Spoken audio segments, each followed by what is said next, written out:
perbedaan kontrol dan kodar ini sedikit saya berikan dari kasih baru saja gambaran yang gampang mau yang sederhana itu kodar itu irodatullah al-muta'amikoh hajanan amal kasih aliman itu jenis kodar. Kodar itu adalah apa namanya kekarepan Gusti Allah yang ada hubungannya ya sing muta'alliqah di zaman azali. Seperti Allah Ta'ala dadosaken sampeyan kasih aliman, dadosaken sampeyan alim, dadosaken sampeyan itu adalah sudah ada ketentuan di zaman azali. Nah, realisasi kewujudan wujud wonone sampeyan itu kemudian sudah wujud juga dari alim dan alam itu sakwise sampeyan wujud menyebab sesuai dengan kehendak Gusti Allah ini yang disebut dengan modal. Kodam itu sejak zaman azali dia misalkan pada jadi seperti apa, jadi orang yang seperti apa, apakah orang yang alim atau orang yang bodoh atau orang seperti itu jadinya kodam. Jadi ketentuan iradatul ta'ala al-muta'alliqah azalan bika bi annaka tasir aliman wujud kodam. Ketentuan itu sejak zaman azali tentang kondisi sampean cipta Gusti Allah kita manusia asli kondisinya seperti apa, pada dimulai apa, itu jenengnya kodok. Nah, setelah melakukan ijazah dulu ini mewujudkan adanya ilmu sampai begitu setelah sampai wujud, kemudian setelah sampai ada di dunia ini wujud ke Gusti Allah, wujud ilmu, pada wujudnya ala wifqil irodah itu disebut dengan kodok itu direkkan seharusnya sampai maksudnya kalau tidak Allah Ta'ala di zaman azali itu yang namanya kodar. Itu sedikit itu kenapa ini mendapat itu kenapa ini jadi gambarannya jelas kenapa ketentuan Allah sejak zaman azali tentang kondisi makhluk ya. Besok kalau tidak ada misalnya si asli alam dunia ini seperti apa, terus relasinya pembentukan wujudnya gitu. Tapi saya wujud alam dunia harus diladeni seperti apa sesuai dengan kehendak Gusti Allah SWT itu yang disebut dengan kodar. Apa gambarannya kayak itu? Allah tambah perbedaan kodar dan kodar. Jadi yang dinamakan kodar af'alul abdi allati sayaqumu biha bil mustaqbal. Yang dinamakan kodar yaitu pekerjaan seorang hamba yang akan dilakukan pada zaman yang akan datang. Berarti sudah ditakdir ya. Jadi apabila seorang hamba akan melakukan sesuatu perkara di zaman mustaqbal, besok akan makan apa, akan belajar apa, itu yang sedang dilakukan sekarang. Itu atau 5 menit yang akan datang atau 10 menit yang akan datang, pekerjaan seorang hamba itu dinamakan kodar. Allati yahtaluha bikamili irodati. Dan pekerjaan itu hasil daripada irodah kehendaknya dia. Saya akan ngaji atau enggak, saya besok akan makan apa. Jadi kan ada ikhtiar. Nah, setelah dia memilih, dia melakukan perkara, nah yang dilakukan itu dinamakan kodar. Karena apa? Hasil dari pilihannya. Walakin bi'ilmillahi ta'ala al-musbab. Tetapi sesuatu yang dilakukan oleh seorang hamba, yang dilakukan itu hasil daripada pilihannya, itu sudah diketahui oleh Allah pada zaman yang sudah lampau. Ini sebenarnya nggak boleh mengatakan zaman yang sudah lampau, karena ini dinisbatkan ke akhirnya. Tapi kalau dinisbatkan ke Allah tidak boleh mengatakan zaman yang lampau. Walakin bi ilmillahi al-musbab subhanahu wa ta'ala. Jadi sehingga apa? Dulu Allah sudah mengetahui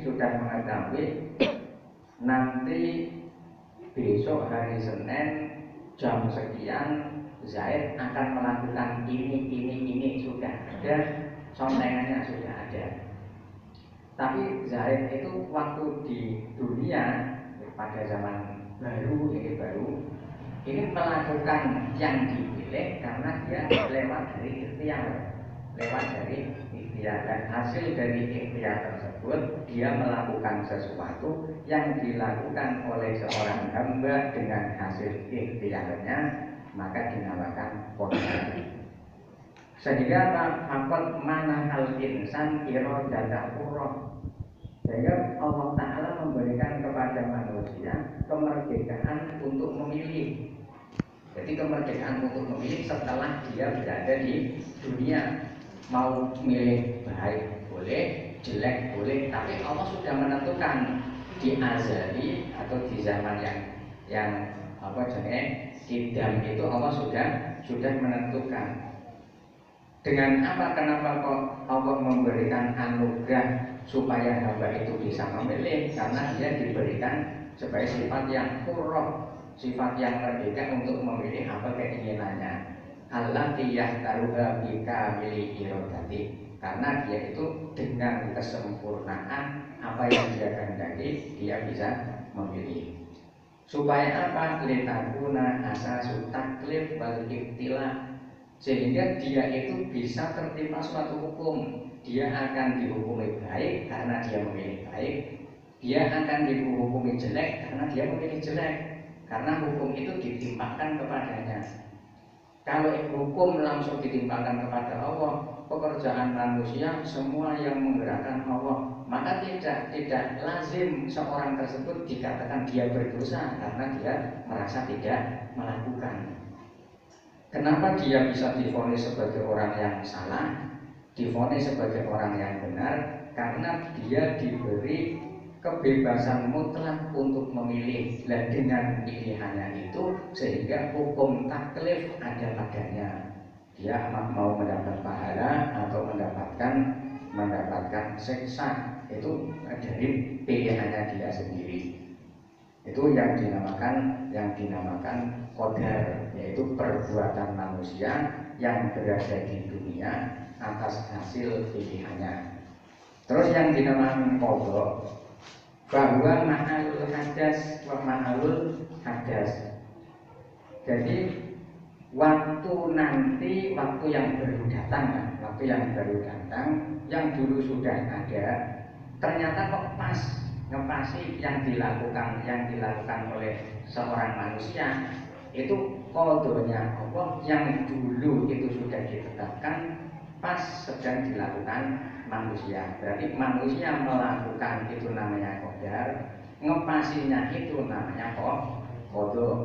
Ya, ngepasinya namanya qadha. Berarti Allah sudah menentukan sebelum manusia itu wujud. Tapi pada waktunya kapan, jamnya kapan, tempatnya di mana, kok pas melakukan itu qadha. Ya, perlakuan manusianya itu dinamakan qadar. Nah, untuk memudahkan bagaimana wal waqa'i al-munqadiyah wal ahkam al-ilahiyah an-nabiyah. Jadi hukum yang dilakukan manusia sebenarnya itu kenyataan atau qadha yang sudah ditempel dari Tuhan, itu hasil perlakuan Tuhan. Tapi apa? Tapi berhubung kok manusia yang melakukan, maka itu dinamakan qadar. Nah, lebih gampangnya anal qadar huwa kaifiyah wal qadha huwa natijah.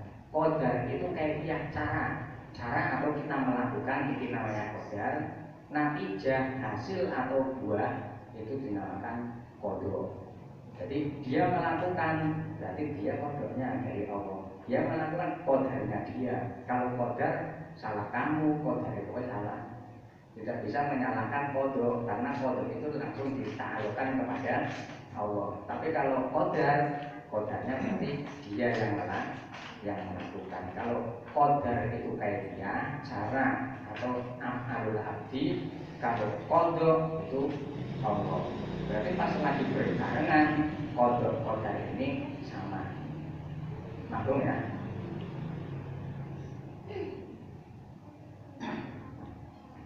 kita mengambil pendapat yang masyhur dari Asy'ariyah bahwa farqadu indal asy'ariyah iradatullahi asya' fil azal ala ma hiya alaihi fil ghairil azal. Yang dinamakan qada adalah kehendak Allah akan sesuatu di zaman azali yang nantinya menetapi, mencocoki sesuai dengan iradah fi ghairil azal, sesuai dengan kaidah yang pada waktu iradah pada waktu pelaksanaan. Jadi pada zaman azali sudah ditentukan. Dicontohkan di sini Allah menentukan seseorang itu menjadi orang alim, menentukan seseorang menjadi orang alim di zaman azali. Itu namanya qada. Tapi nanti ketika mencocoki itu kembali kepada qadar. Di sini wal qadar indahum ijadullah al asya' ala qadarin makhsusin ala mithli iradah. Qadar menurut pendapat Imam Asy'ari adalah Allah mewujudkan sesuatu pada ketentuan yang sudah ditentukan, mencocoki ala wifqil iradah, mencocoki dengan iradah Gusti Allah. Itu tadi zaman azali Allah sudah menentukan seseorang alim. Kemudian perwujudan dari supaya orang itu alim akhirnya pada zaman ghairil azali. Katakan zaman ghairil azali, ada zaman azali, ada ghairil azali.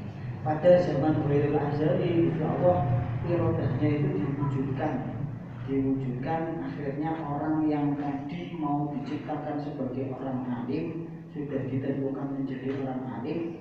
Setelah orang itu diciptakan oleh Allah, dilahirkan di dunia, akhirnya dikai ilmu karo Gusti Allah, dikai ilmu dengan cara dilangkahake, langkah ngaji, serta ngaji, mondok dan lain-lain sebagainya, sehingga akhirnya bisa mendapatkan ilmu. Itu namanya qadar.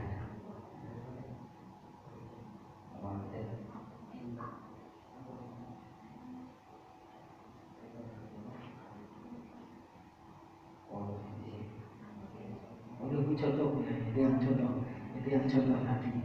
Kemudian ini adalah pendapat Asy'ariyah, ini pendapat yang paling masyhur di antara pendapat-pendapat mengenai qada dan qadar. Makanya di sini langsung dirumuskan wa ana kullin fal qada qadimun wal qadar hadisun. Mengikuti pendapat yang seperti ini nanti kita tahu bahwa yang namanya qada itu qadim, ditentukan zaman azali. Ono ketentuane kabeh, termasuk masaki ketentuane sing pernah jadi betul es putih kemudian saiki kok jadi muli itu semua kabeh. Pada zaman azali tinggal perwujudannya. Nah, perwujudan makanya dalam perwujudan wal qadar hadisun, qadar itu sesuatu yang hadis, yang baru, yang diwujudkan pada waktu setelah masa kini wujud ya. Masa kini belum wujud kan belum bisa ditentukan ketentuan yang lain itu tidak bisa muncul, tapi setelah masa wujud akhirnya ketentuan yang lain dimunculkan.